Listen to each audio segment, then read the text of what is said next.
क्या इस बार रिपोर्ट इतना अच्छा आया है। हर हर महादेव दोस्तों, कैसे हैं आप सब। उम्मीद करती हूँ आप सब अच्छे होंगे। और आज है सावन का तीसरा सोमवार। आप सबको सावन के तीसरे सोमवार की हार्दिक बधाई। और आज मैं मंदिर गई थी, मंदिर जाके पूजा करके आई हूँ। आप सबके लिए भी मैंने भगवान से ज़रूर विश मांगा कि भगवान मेरे साथ साथ जिसकी जो भी मनोकामना है उसको पूरी करें।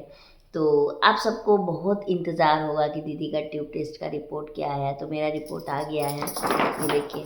मैं अपने रिपोर्ट को लेके बैठी हुई हूँ। मेरे रिपोर्ट के बारे में बताने से पहले मैं आप लोगों के कुछ सवालों के जवाब देना चाहती हूँ।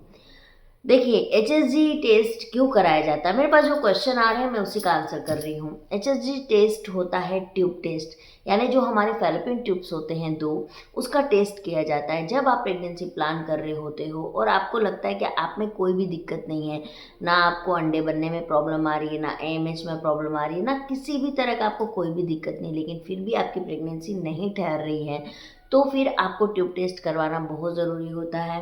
और ये गायनोकोलॉजिस्ट के देख रेख में ही होता है। आप अपने से जाके ना करवाएं, आप अपने गायनोकोलॉजिस्ट से पहले मिलें, वो आपको सजेस्ट करेंगी, तभी आप इस टेस्ट को करवाएं। अब पहला जवाब। दूसरा है कि दीदी आपने इतनी जल्दी इस टेस्ट को क्यों करवा लिया। देखिए, इसलिए करवाया क्योंकि मैं लाल धागे बाबा से तो 3 महीने 4 महीने से लमसम जुड़ी हुई हूँ। उनकी दवाई भी मैं अब मेडिसिन ले रही हूँ, लेकिन उससे पहले मैं कुछ फैलोपियन ट्यूब के लिए आसन वगैरह कर रही थी, जैसे तितली आसन हो गया, कुछ योगा हो गया, डाइट हो गया। मैं काफ़ी टाइम से इसको ओपन करने की कोशिश कर रही हूँ फ्रेंड्स। मुझे डॉक्टर ने लेप्रोस्कोपी भी सजेस्ट किया था कि आप लेप्रोस्कोपी करवाइए, लेकिन मैंने लेप्रोस्कोपी नहीं करवाया क्योंकि लेप्रोस्कोपी भी 100% नहीं है सक्सेसफुल। तो मैंने कहा कि जब ये सक्सेसफुल है ही नहीं तो फिर मैं क्यों लेप्रोस्कोपी करवाऊँ और क्यों मैं ओटी करवाऊँ। छोटा सा ही सही, लेकिन होगा तो ओटी। मैंने इसमें नहीं करवाया। अब उसके बाद में आता है कि आप लाल धागे बाबा की मेडिसिन ले रहे हो, तो जी हाँ, मैं ले रही हूँ। और मैं लाल धागे बाबा की मेडिसिन के अलावा कोई भी मेडिसिन नहीं ले रही हूँ फ्रेंड्स, कोई भी मेडिसिन नहीं ले रही हूँ। लेकिन मैंने ट्यूब टेस्ट करवाने का रीज़न ये था कि मुझे जानना था कि मेरे फैलोपियन ट्यूब ओपन हुआ है कि नहीं हुआ है। और ये मैं काफ़ी दिन से सोच रही थी कि मैं करवाऊँगी। मैं भले बाबा की मेडिसिन ले रही हूँ, मैं दिया कर रही हूँ, संकल्प कर रही हूँ, सब कुछ कर रही हूँ, लेकिन मैं डॉक्टर की दवाई नहीं ले रही हूँ, लेकिन मैं डॉक्टर से संपर्क में ज़रूर हूँ। क्योंकि मुझे लगता है कि एज अ आपको कहीं पर दिक्कत होती है या कहीं पर आपको सजेशन की ज़रूरत होती है, तो डॉक्टर जो होता है वो आपको सही राह दिखाता है, सही सजेशन करता है। तो जो डॉक्टर है वो मेरी बहुत बहुत अच्छी दोस्त हैं। मतलब मैंने उनसे एडवाइस लिया था कि क्या करना चाहिए मुझे, कि अपना ट्यूब टेस्ट वापस करवाना चाहिए। तो उन्होंने बोला कि एक बार करवा के तुम देख लो। तो मैंने कभी कहा कि काफ़ी टाइम हो गया है करवाए हुए, तो चलो करवा के देख लेते हैं। फिर एक ने कमेंट किया था कि आप फैलोपियन ट्यूब का जो टेस्ट है वो सिर्फ एक बार करवा सकते हो। तो मैं आपको बता दूं कि नहीं, आप फैलोपियन ट्यूब का टेस्ट 2 से 3 बार करवा सकते हैं, लेकिन ड्यूरेशन आपको 6 महीने की रखनी पड़ेगी और आप करवा सकते हैं। फिर एक क्वेश्चन आया था कि आपके तो पीरियड आ गए होंगे ट्यूब टेस्ट करवाने में, तो आपने पूजा कैसे कर ली। तो मैं आपको बता दूं कि मुझे ब्लीडिंग नहीं हुई थी, ना मुझे फर्स्ट टाइम ब्लीडिंग हुई, ना मुझे सेकंड टाइम ब्लीडिंग हुई। और जो बहुत हल्का सा ब्लड आता भी है, that is not a period. उसको पीरियड नहीं बोलेंगे। पीरियड होता है जो हमारी साइकिल होती है। अगर आपको कट गया, कहीं से खून निकल गया, तो फिर क्या उसको पीरियड बोलोगे। वो पीरियड नहीं होता है फ्रेंड्स, है ना। तो आपको अगर बहुत ज़्यादा हैवी मात्रा में ब्लीडिंग हुई है, बहुत ज़्यादा 2 दिन तक आपको ब्लीडिंग हो रही है, तो आप उसमें आप पूजा पाठ नहीं कर सकते हैं। लेकिन मुझे तो ब्लीडिंग हुई ही नहीं थी, बहुत रेयरली। मेरे को लगता है हल्का सा स्पोर्ट्स जैसा भी होगा, तो बस वो ही हुआ, और वो भी उस प्रोसेस के दौरान हुआ, उसके बाद नहीं हुआ। तो उसके बाद में एकदम neat and clean and fresh थी। फिर भी मैंने सुबह में अपने बालों को अच्छे से शैम्पू और कंडीशनर से धोया, उसके बाद ही मैं मंदिर गई। क्योंकि मैं सोमवार में नहीं छोड़ना चाहती थी, बाबा भोलेनाथ की पूजा में नहीं छोड़ना चाहती थी। और अगर मुझे ब्लीडिंग होती तो डेफिनेटली मैं इसको नहीं करती। अब बात करते हैं पेन की, कि इसमें दीदी आपको पेन कैसे हुआ, क्या हुआ। तो मैं आपको बता दूं कि मुझे इसमें पेन, इस बार मुझे बिल्कुल भी पेन नहीं हुआ। पहली बार मुझे बहुत ज़बरदस्त दर्द हुआ था, मैं बहुत चीखी चिल्लाई थी। इनफैक्ट मैं अकेली वहाँ पर ऐसी पेशेंट थी जो बहुत ज़ोरदार चिल्लाई थी कि मुझे दर्द हो रहा है, मुझे दर्द हो रहा है। लेकिन अदरवाइज़ इस बार तो मुझे पता भी नहीं चला मेरा कब हो गया। एनेस्थेशिया की रही बात, तो देखिए एनेस्थेशिया मैं ले सकती थी, लेकिन मैं इस बार एनेस्थेशिया लेना नहीं चाहती थी, क्योंकि ट्यूब टेस्ट में एक प्रॉब्लम और है कि अगर आपको ट्यूब टेस्ट आप करवा रहे हो और आपने अपने टाँगों को बहुत ज़्यादा श्रिंक कर लिया है, बहुत खींच लिया है, बहुत टाइट किया हुआ है, तो भी कई बार जो है वो आपका ट्यूब ब्लॉकेज आ जाता है, जबकि वो होता नहीं है ना। फर्स्ट टाइम में मेरे साथ यही हुआ था कि मैं बहुत ज़्यादा श्रिंक कर गई थी, बहुत ज़्यादा मेरे टाँगों को टाइट किया था मैंने, और मैं मतलब एकदम ऐसे थी, ऐसे कंडीशन में थी, तो मुझे वो भी एक थोड़ा डाउट लग रहा था कि हाँ ऐसा, क्योंकि मुझे कभी भी ना नीचे साइड ऊपर साइड मुझे कभी पेन नहीं होता है फ्रेंड्स, मुझे पीरियड्स में भी कभी दर्द नहीं होता, आज तक दर्द नहीं हुआ है मुझे पीरियड्स में। इनफैक्ट पीरियड के टाइम मैं बहुत ज़्यादा एनर्जेटिक रहती हूँ, लेकिन ऐसा भी हार्मोनल प्रॉब्लम होती है, अगर आप ऐसा भी फील करते हो तो जी हाँ, मुझे हार्मोनल प्रॉब्लम है। मेरा हार्मोन इम्बैलेंस की समस्या से मैं जूझी हूँ, बहुत टाइम जूझी हूँ। पीएमएस की समस्या भी मेरे को रह चुकी है, पास्ट में पीएमएस की समस्या उसी को होती है जिसको हार्मोनल इम्बैलेंस की समस्या होती है। बहुत सारे लोग मुझे आके बहुत तरह तरह के क्वेश्चन करते हैं, तो मैं आपको एक चीज़ बता दूँ कि मैं खुद मेडिकल फील्ड से हूँ, पैथोलॉजिस्ट हूँ, मुझे 7 ईयर का वर्क का एक्सपीरियंस है और मैं इसमें बहुत टाइम काम कर चुकी हूँ फ्रेंड्स। अलग बात है कि मैं इतना दिखाती नहीं हूँ, लेकिन अगर मुझे ज़रूरत पड़ेगी तो मैं ज़रूर दिखाऊंगी। बहुत लोग बहुत तरह का आके मुझे ज्ञान देते हैं, तो देखो मुझे ज्ञान देने की आपको आवश्यकता नहीं पड़ेगी, मैं जानती हूँ इन चीज़ों, अपना अच्छा भला मैं समझ सकती हूँ, मैं लोगों को गाइड करती हूँ अपने चैनल के द्वारा। तो ठीक है, आप लोग आके बोलते हो, लेकिन हाँ मुझे पता है इन चीज़ों को। और आपको मैं बता दूं कि जमशेदपुर में कम से कम नहीं भी तो 50 से 60 गायनोकोलॉजिस्ट हैं जिनके साथ मेरा परिचय है, क्योंकि बहुत लंबा टाइम मैंने काम किया है। इनफैक्ट मैं अभी भी डाइटिशियन के लिए ट्राई कर रही हूँ, 2-3 जगह इंटरव्यू दे चुकी हूँ मैं। मेरा अगर डाइटिशियन का निकल गया, क्योंकि मैं ऑनलाइन प्रोसीड्योर में जा रही हूँ, मेरा एक जगह में पुणे की एक हॉस्पिटल है, वहाँ पर भी मेरा रिज्यूम को सेलेक्टेड किया गया है, जो मैं घर से बैठ के काम करूँगी। तो मैं अभी भी ट्राई कर रही हूँ, क्योंकि मैं अपनी पढ़ाई को यूज़ में लाना चाहती हूँ। अगर मैं पूरे तरह मेडिकली वीडियो बनाना चालू कर दूँ तो आपको समझ में भी नहीं आएगा कि मैं क्या बोल के निकल गई। बहुत सारी डॉक्टर यूट्यूब के प्लेटफॉर्म पे ये कर रही है।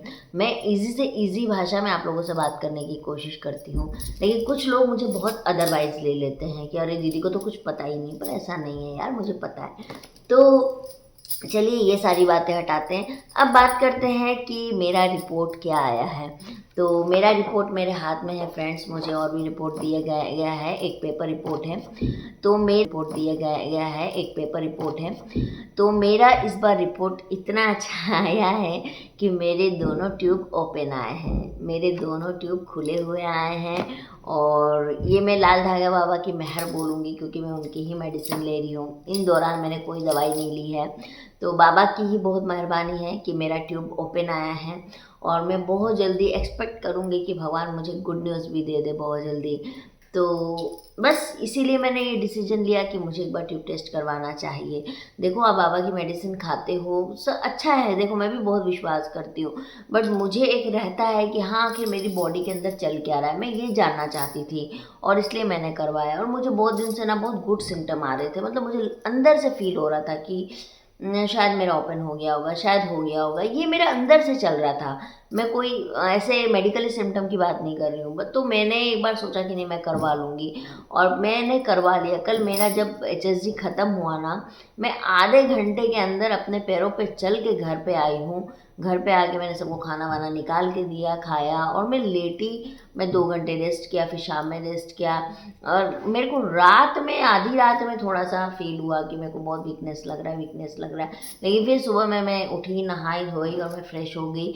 आज तो झाड़ू पोछा, बर्तन, कपड़े, इनफैक्ट घर का सारा काम से लेके, खाना बनाने से लेके सब काम मैंने किया है। तो देखो आप जितना अपने आप को समझोगे ना कि मैं बीमार हूँ, मेरे को तकलीफ़ है, मेरे को ये है, आपका बॉडी उस तरीके से रिएक्ट करता है। दैट इज़ साइकोलॉजिकल, आपको साइकोलॉजिकल ये चीज़ अफेक्ट करती है आपके माइंड पे।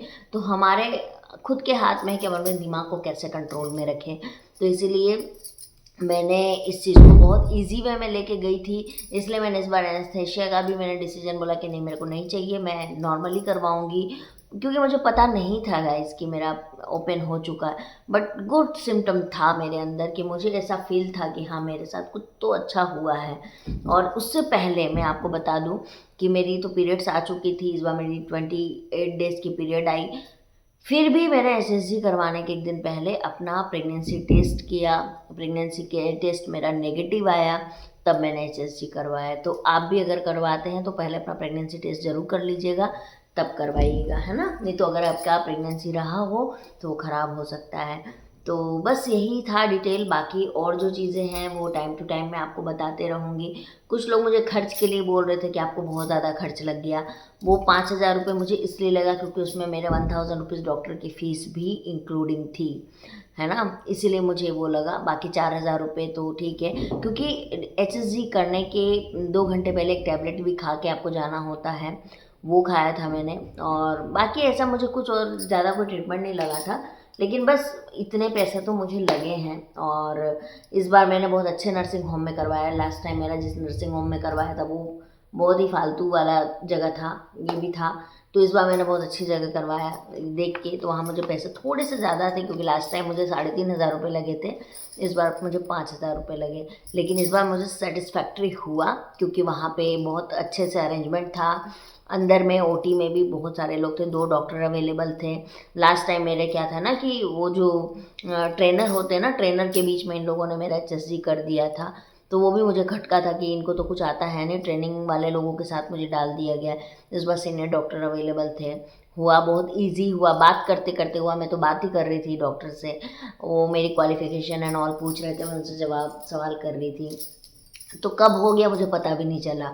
और उन्होंने मुझे बोला आंचल तुम खुद से चल के जा सकती हो? मैंने कहा हाँ डॉक्टर मैं खुद से चल के जा सकती हूँ। और आप बिलीव नहीं करेंगे, 5 मिनट में मैंने कपड़े पहने और मैं खुद से चल के बाहर रिसेप्शन में आके बैठी हूँ। तो ये मेरा पूरा प्रोसीड्यूर रहा। अब बहुत लोग अपनी अपनी राय ज़रूर बताइएगा, अपने अपने एक्सपीरियंस शेयर कीजिएगा। मेरा एक्सपीरियंस ओवरऑल यही रहा, बाकी कुछ छूट गया होगा तो आप पूछिएगा, मैं आपको जवाब दे दूँगी। और हाँ, लाइव के लिए लोग बोल रहे थे, तो देखो लाइव में रात में 9 बजे ही आ सकती हूँ फ्रेंड्स। ये मैं दोपहर के 2 बजे वीडियो शूट कर रही हूँ, ये मेरा लंच का टाइम है। मैं आई हूँ नीचे, मैंने थोड़ा सा नहाया, गाउन पहना, अभी मैं वापस चेंज करके ऑफिस जाऊँगी। तो मैं 7 बजे फ्री होती हूँ ऑफिस से, उसके बाद मुझे घर का रात का खाना बनाना होता है ना? ये सारा काम है। तो मैं मतलब बहुत बिजी शेड्यूल रहता है मेरा, इसीलिए मैंने आपको बोला 9 बजे लाइव आने के लिए। आपसे मैं एक ही चीज़ कह सकती हूँ कि आप अपना खाना बनाते हुए, खाना खाते हुए मुझसे बात कर सकते हैं। मैं तो आपके सामने बैठूंगी, लेकिन आप अपना काम करते करते भी मुझसे बात कर सकते हैं। तो प्लीज़ अगर आप अपनी आंचल दीदी को थोड़ा भी पसंद करते हैं तो मेरे लिए थोड़ा सा मैनेज कर लीजिए। तो मैं मिलती हूँ आप लोगों के साथ बहुत जल्दी एक नई वीडियो में। और अगर आप मेरे चैनल पर नया हैं तो प्लीज़ चैनल को सब्सक्राइब, लाइक और शेयर ज़रूर कर दीजिएगा, है ना? हर हर महादेव दोस्तों।